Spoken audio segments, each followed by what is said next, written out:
Nora Moore was 3 paragraphs away from finishing her proposal when she realized the problem. No sugar. Coffee without sugar at 10 p.m. was torture she didn't deserve. Especially not tonight. Not with a deadline tomorrow morning.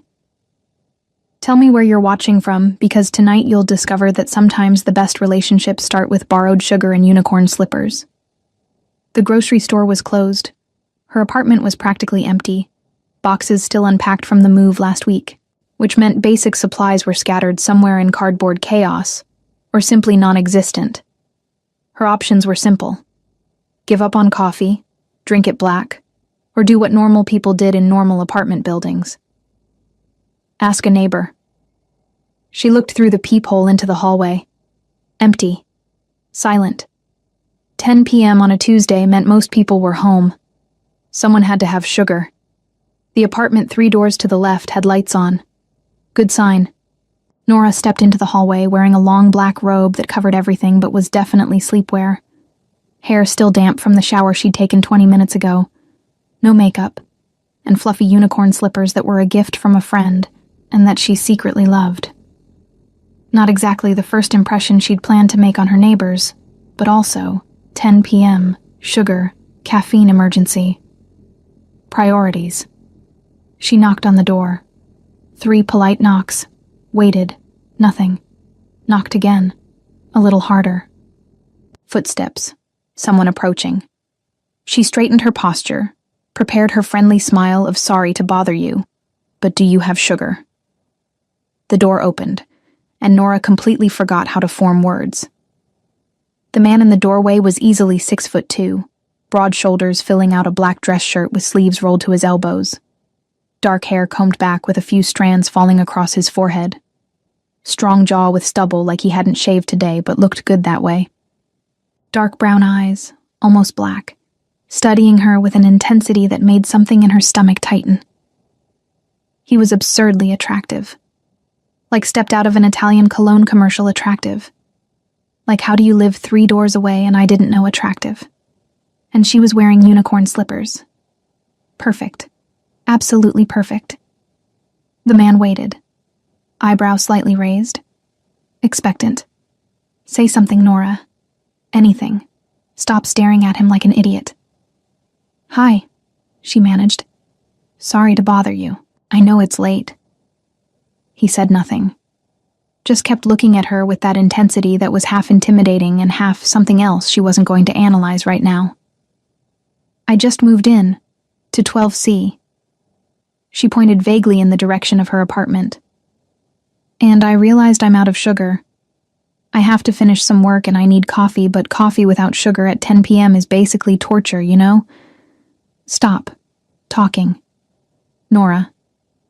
So I thought I'd ask if you happen to have any sugar I could borrow. I promise I'll return it tomorrow. Or buy you a new bag. Whatever works better. Silence. He studied her for another second. Gaze dropping briefly to the unicorn slippers, traveling up the black robe, stopping at her damp hair. Nora internally. He's judging me. Definitely judging. Damp hair, robe, unicorn slippers, face of someone who's been working all day and just wants coffee. First impression? Complete disaster. Great job, Nora. Really excellent. Then he spoke. Deep voice, slightly rough, with a trace of accent she couldn't immediately place, but that did strange things to her breathing. Wait here. He turned and disappeared into the apartment, left the door slightly open. Nora stood in the hallway having a silent internal crisis. Okay. Absurdly handsome neighbor who lives 3 doors away, who has a voice that should be illegal, who just saw you in unicorn slippers at 10 p.m. on a Tuesday. Excellent first impression, Nora. Really excellent. He returned holding a glass jar full of sugar. Extended it to her. How much do you need? Just a few spoons. Seriously, I'll return it tomorrow. Keep the jar. I have another. She took it. Tried not to notice how their fingers almost touched. Failed. Noticed completely. Really? Thank you. You saved my life. Or at least my deadline. She smiled, trying to seem normal, not like someone internally freaking out about the situation. "I'm Nora, by the way. Nora Moore. Moved here last week. Andrea." He didn't offer a last name, didn't elaborate. Just stood there, leaning against the door frame, arms crossed, looking at her with that intensity that seemed to be his default setting. Nora waited for him to say more. He didn't. Okay then. Man of few words, handsome but mysterious, classic enigmatic neighbor type from movies. "Andrea," she repeated.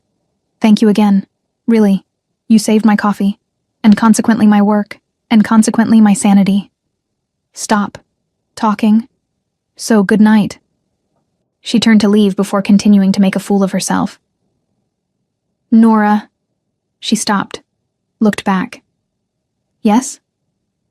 His eyes had something she couldn't decipher, almost amused, almost interested. "Good night." The way he said it, deep, deliberate, with a look that lingered half a second longer than necessary, made her stomach tighten again. "Good night," she repeated. Slightly breathless, which was ridiculous, because she'd only walked 3 doors. She returned to her apartment, closed the door, leaned against it, looked at the jar of sugar in her hands, looked at the unicorn slippers. "How does someone that gorgeous live 3 doors away and I didn't know?" she murmured to the empty apartment. "And why? Why was I wearing these slippers?" But also, he'd given her the whole jar. Hadn't judged the slippers too much. Had a voice that did things to her, and had said goodnight in a way that felt like a promise of something. Nora returned to her laptop, added sugar to her coffee, tried to focus on the proposal, failed miserably because all she could think about was Andrea, neighbor, 3 doors away, dark eyes, deep voice, arms she definitely hadn't noticed, lie, had noticed completely. This move to New York was getting interesting. 3 days later, Nora knocked on Andrea's door again. This time she was prepared. Jeans, simple black sweater, hair dried and styled, actual shoes. Not unicorn slippers. Progress. She held a container of chocolate chip cookies she'd baked that morning. The door opened. Andrea, again in dark clothes, this time a charcoal sweater that looked expensive and fit perfectly. Same intense gaze. "Hi," Nora said brightly. "I brought these as a thank you, for the sugar." She extended the container. He took it, looked inside, then back at her. "You baked?" "I stress bake. Had a difficult client yesterday. Made cookies. Figured you deserved some since you saved my deadline." Something that might have been amusement flickered across his face. "Stress baking. Very therapeutic. Also delicious. Try one." He opened the container, took a cookie, bit into it, chewed thoughtfully. His expression didn't change much, but something in his eyes softened. "Good. Just good. I need more feedback than that. Very good. Better. Thank you for the glowing review." She grinned. "Anyway, that's all. Just wanted to say thanks properly. I'll let you get back to your evening." "Nora." She paused. "Yes?" "The sugar jar. You can keep it." "I brought it back." She pulled it from her bag. "All clean." "Keep it anyway. You'll need it again." Was that an invitation? Was he saying he expected her to come back? Confident that I'll run out of sugar again? "You work late. Drink a lot of coffee. You'll run out." He'd noticed. He'd paid attention to the detail about her working late, about needing coffee. "Fair point," she conceded. "Then I'll keep it, for emergency sugar situations." Good, that word again. Simple, final, but with weight. "Good night, Andrea." "Good night, Nora." She walked back to her apartment, feeling his eyes on her until she closed her door. Over the next 2 weeks, they kept running into each other. Elevator, hallway, building lobby. Each time, brief conversations. Nothing deep, but comfortable. Easy. Nora learned small things. Andrea ran some kind of import business. Wines, specifically. He kept strange hours like she did. He drank espresso, black, no sugar, He was observant, noticed everything, spoke little, but when he did, it mattered. And he was always wearing dark clothes, black, charcoal, navy, expensive fabrics, tailored perfectly, sometimes a full suit, sometimes just dress shirt and slacks, but always put together in a way that suggested money and taste. She also noticed other things. Men in suits occasionally entering his apartment. Conversations in Italian in the hallway, tones serious. The way building staff treated him with a certain deference that seemed like more than normal politeness. But she didn't ask. Wasn't her business. He was just her attractive neighbor who'd given her sugar and seemed to enjoy their brief interactions. Until the elevator incident. Nora was coming back from the grocery store, arms full of bags, because she'd foolishly thought she could carry everything in one trip. She made it to the elevator, pressed the button with her elbow, waited. The doors opened. Andrea was inside. "Need help?" he asked, taking in her overloaded situation. "I've got it," she insisted, stepping in. "I'm stronger than I look." The doors closed. The elevator started up. Then one of her bags tore. Apples everywhere.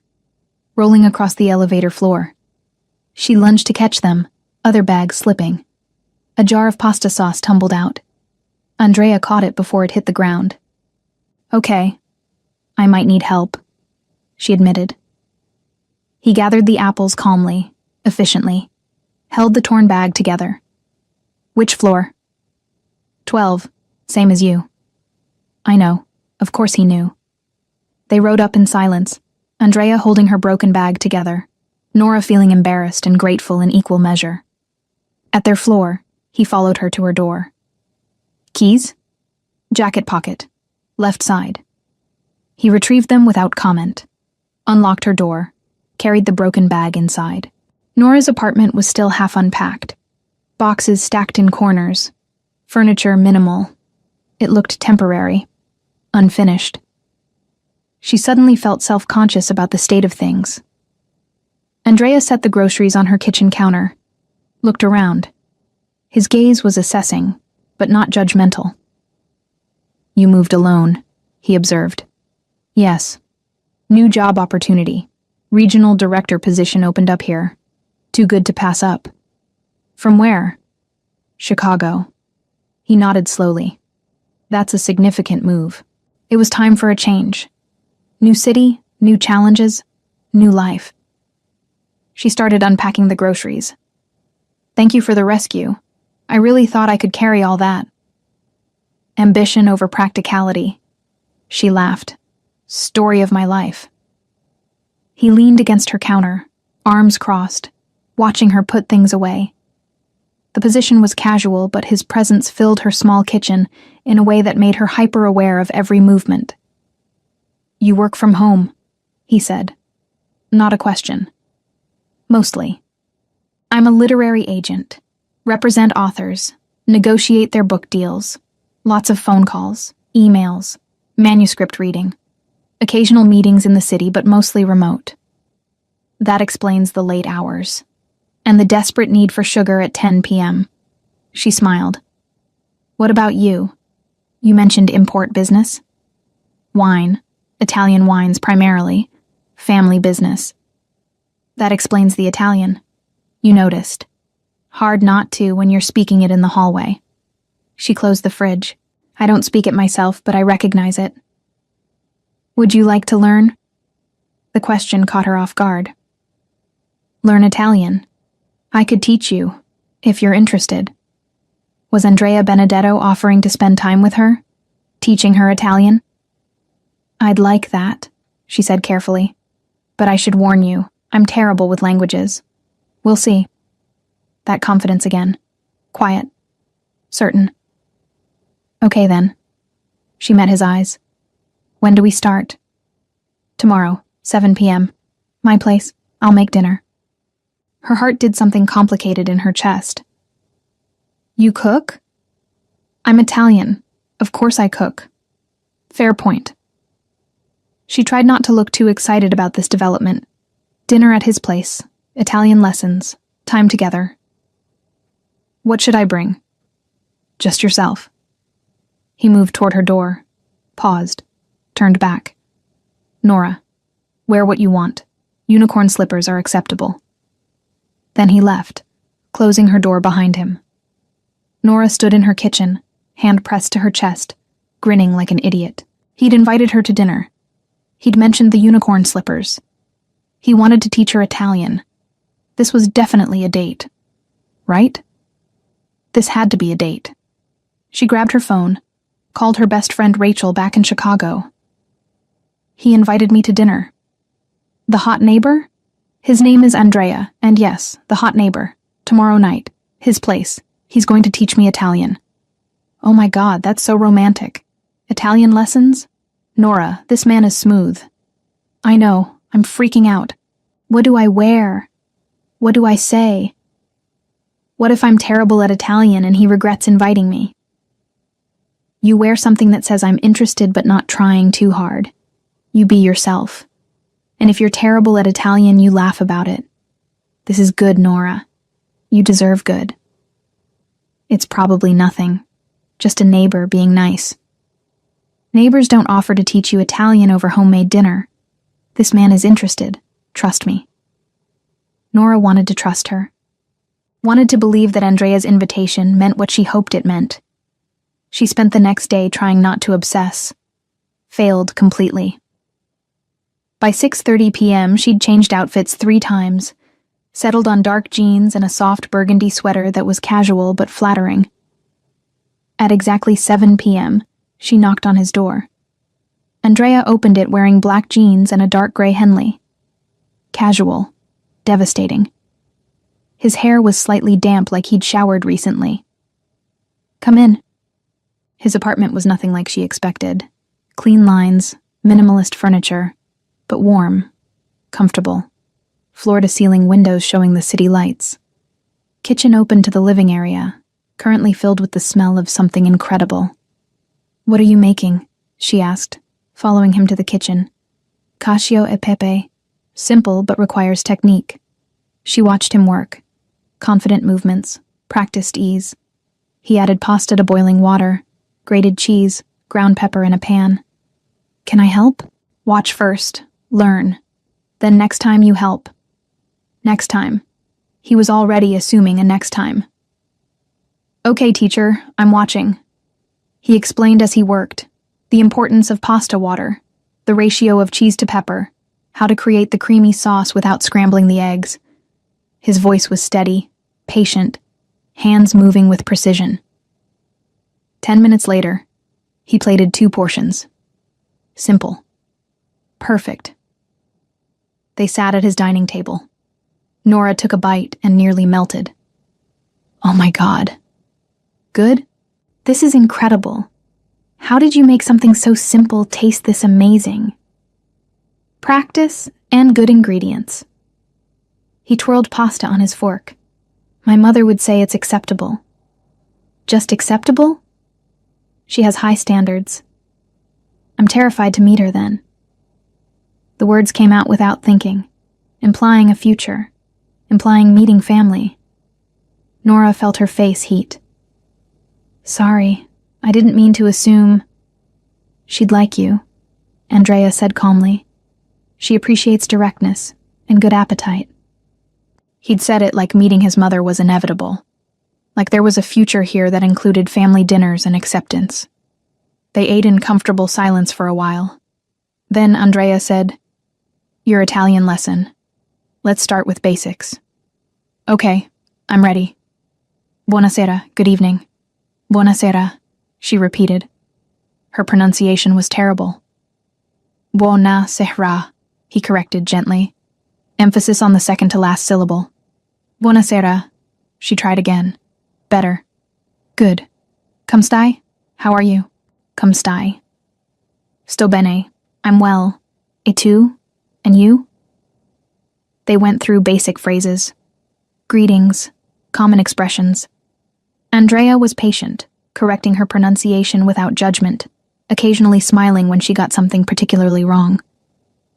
"You're better than you think," he said after half an hour. "You're just being nice. I don't say things I don't mean." The intensity was back. In his eyes, in his voice. That focus that made her feel like the only person in the world. "Can I ask you something?" Nora ventured. "Yes." "Why did you invite me here, really?" He set down his wine glass, studied her for a long moment. "Because I wanted to spend time with you. Because when you knocked on my door asking for sugar, wearing unicorn slippers and looking frustrated, I thought you were beautiful. Because every time I see you in the hallway, I want the conversation to last longer.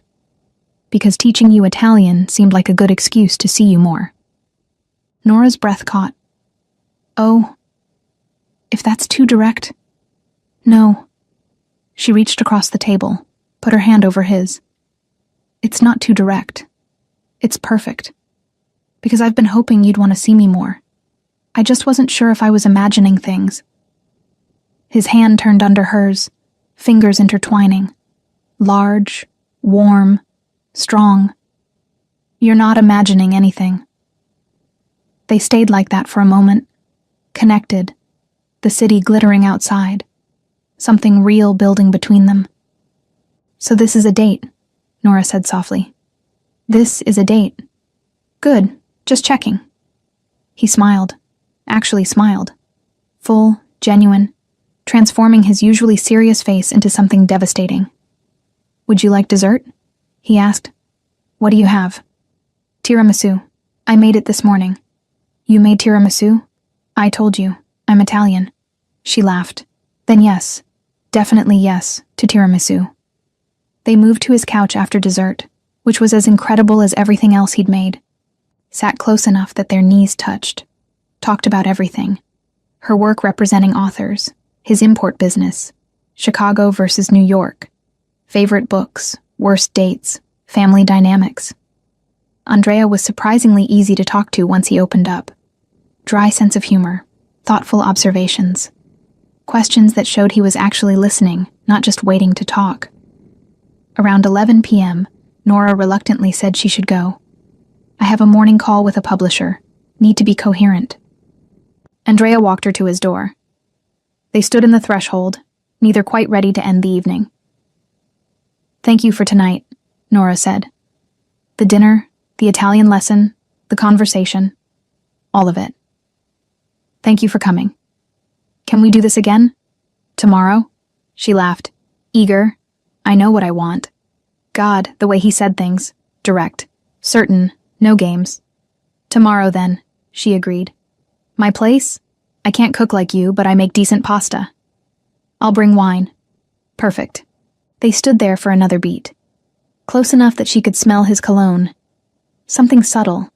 Expensive. Very him. She should go. She should definitely go. But she didn't want to.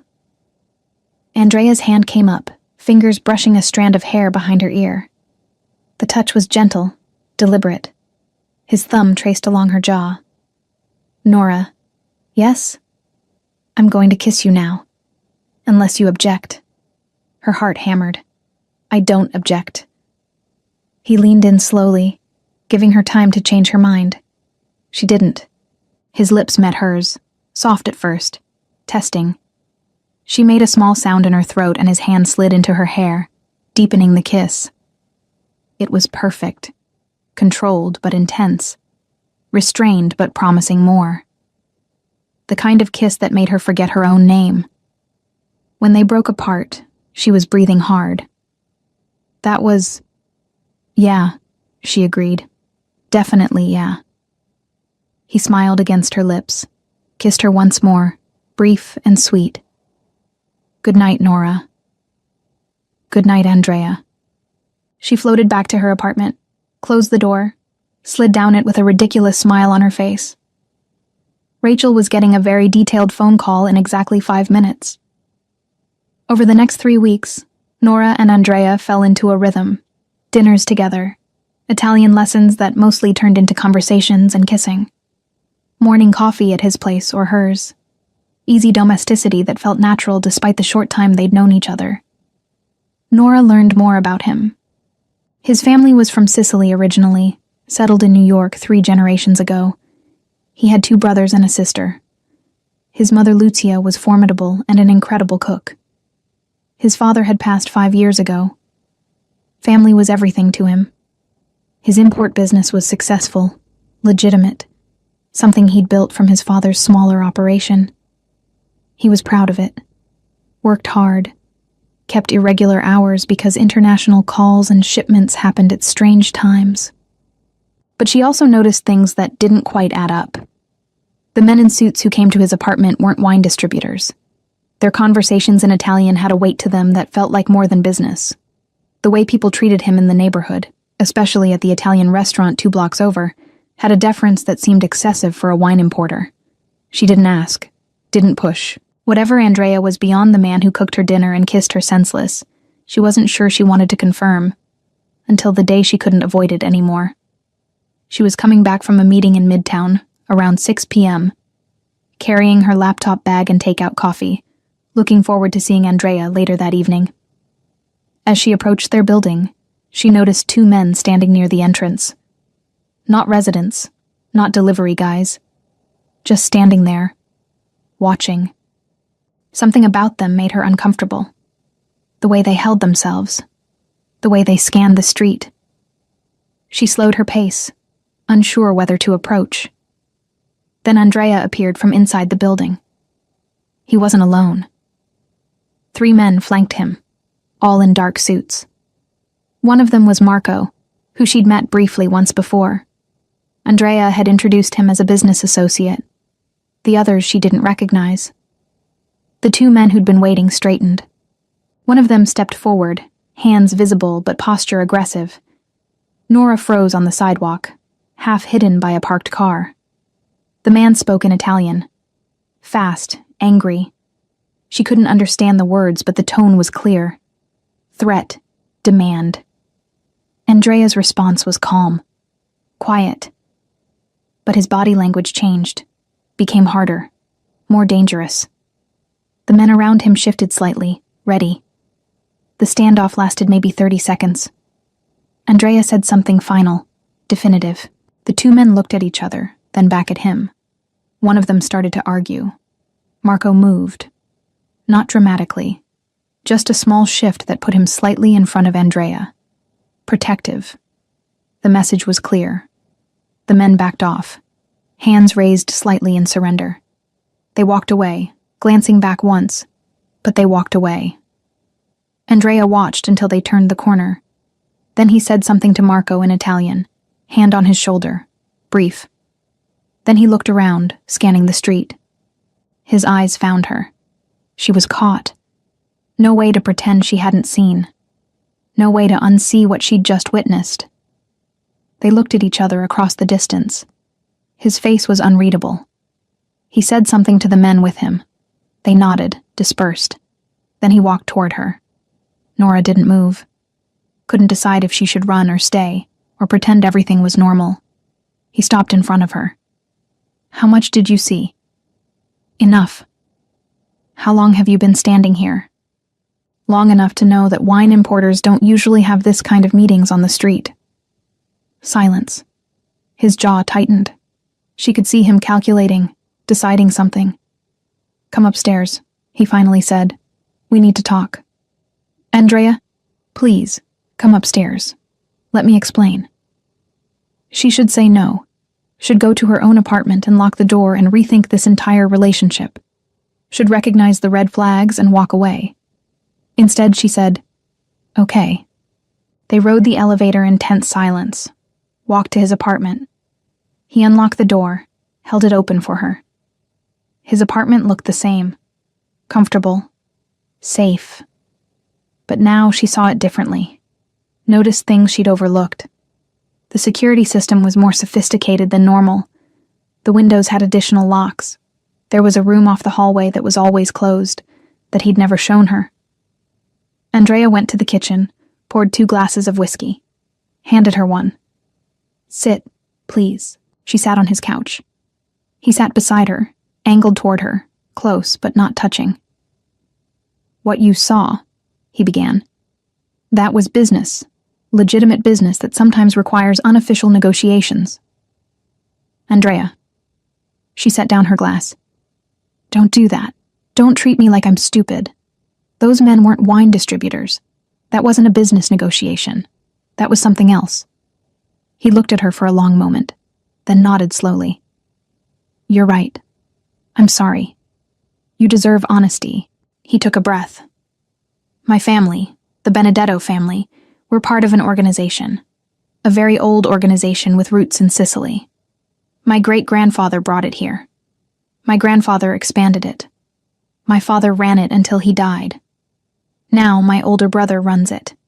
I'm second in command. You're saying you're Mafia. The word hung between them, heavy, undeniable. I'm saying I'm part of a family organization that operates in legal gray areas. Some of what we do is completely legitimate. The wine import business is real. The restaurant investments are real. But yes, there are other operations. There's a hierarchy. There are territories. And there are occasionally conflicts that need to be resolved. Like what just happened outside. Those men were from another family, making claims about territory that isn't theirs. I was explaining why their claims were invalid. Marco and the others were there to make sure the conversation stayed civil. And if it hadn't stayed civil, then it would have been handled. But it didn't come to that. It rarely does. Most business is done through conversation, respect, tradition. Violence is inefficient and draws attention no one wants. Nora tried to process this.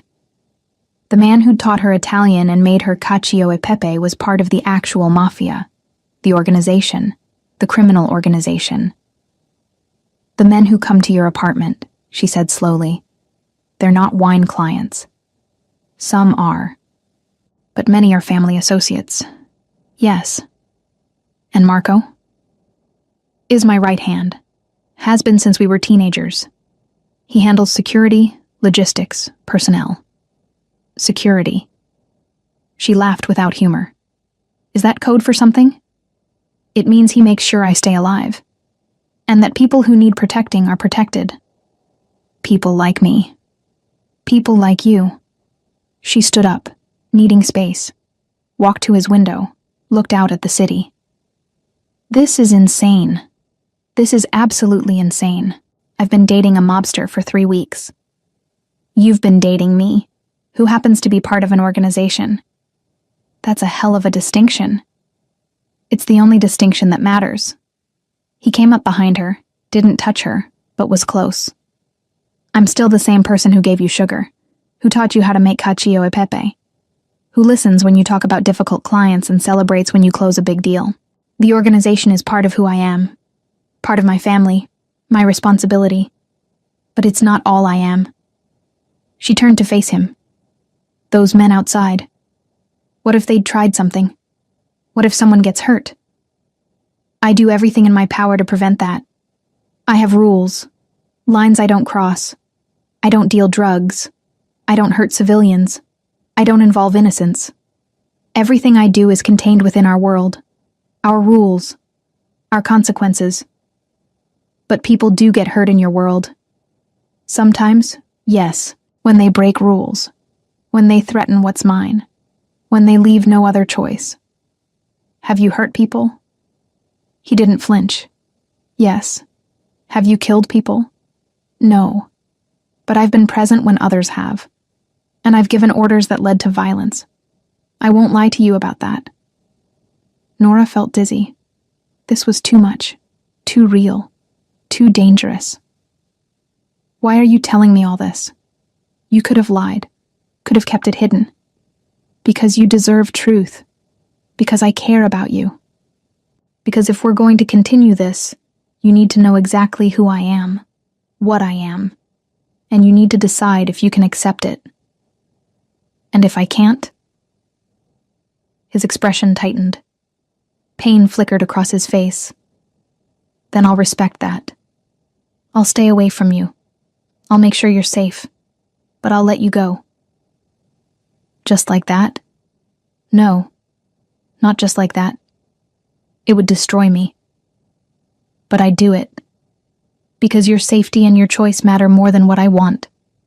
She searched his face, saw sincerity there. saw fear that he was trying to hide, fear that she'd walk away. Andrea. She stepped closer, put her hands on his chest, felt his heart racing under her palms. I should be scared right now. I should be running.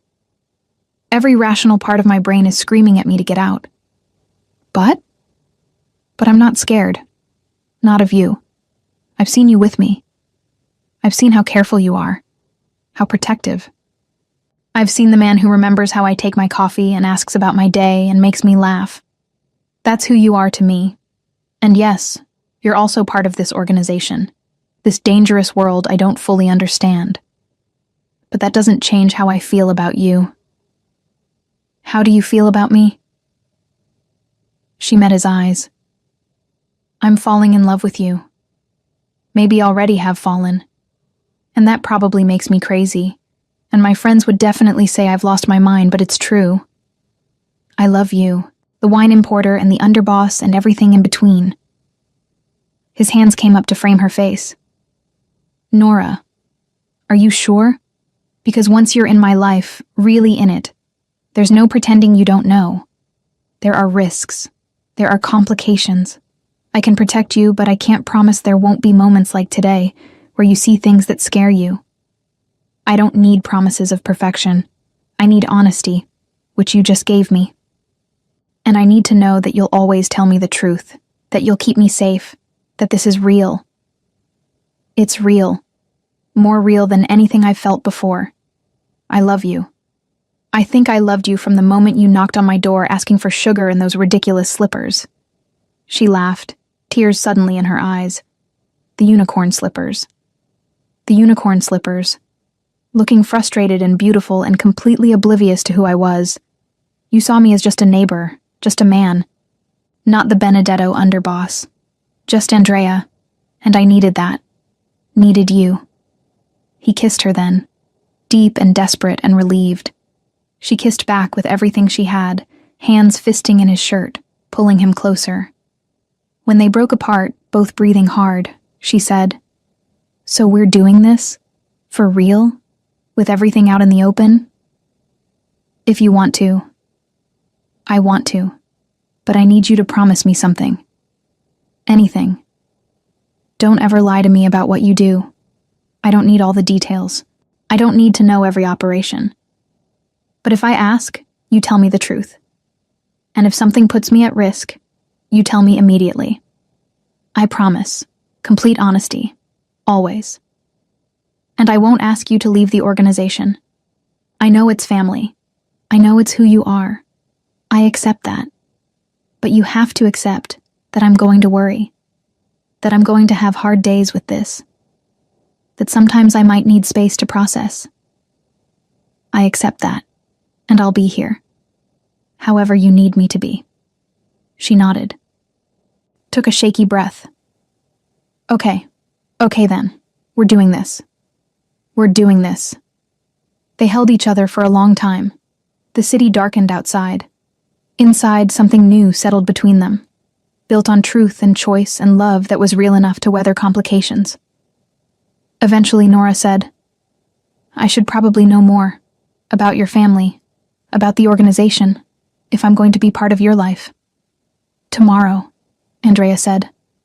"I'll tell you everything tomorrow. Tonight, I just want to be with you. No more heavy conversations. Just us." Just us sounds perfect. They made dinner together. Simple pasta, wine, easy conversation. Like before, but different, deeper, more real. Later, curled up on his couch, Nora said, "For the record, the unicorn slippers were a gift. I'm not actually that tacky." He laughed. Actually laughed. "I liked the slippers. They were very you. Unexpected. Charming. Charming, sure. That's the word for them." The exact word. He kissed her temple. "Stay tonight?" "Yes, but fair warning. I need to be up early for a call." "I'll make you breakfast." "Italian breakfast? Is there any other kind?" She smiled against his chest. "I'm going to get spoiled." "Good. That's the plan." They moved to his bedroom around midnight, fell asleep tangled together, safe, chosen, real. The next morning, Andrea kept his promise. He told her about the family structure. His brother Vincent, the boss. His younger brother Luca, who handled legal businesses. His sister Gianna, who was brilliant with numbers and ran their financial operations. His mother, who knew everything and approved of nothing less than excellence. He explained territories, legitimate fronts, the difference between made men and associates. He told her about respect, honor, family loyalty, about the rules that governed everything, the codes they lived by. And he told her about the risks, rivals, law enforcement, internal conflicts, the constant weight of watching his back, protecting his people, maintaining balance. Sunday dinners, he said over breakfast. My mother hosts every Sunday. Big, loud, chaotic. The whole family comes. It's tradition. It's sacred. It's non-negotiable.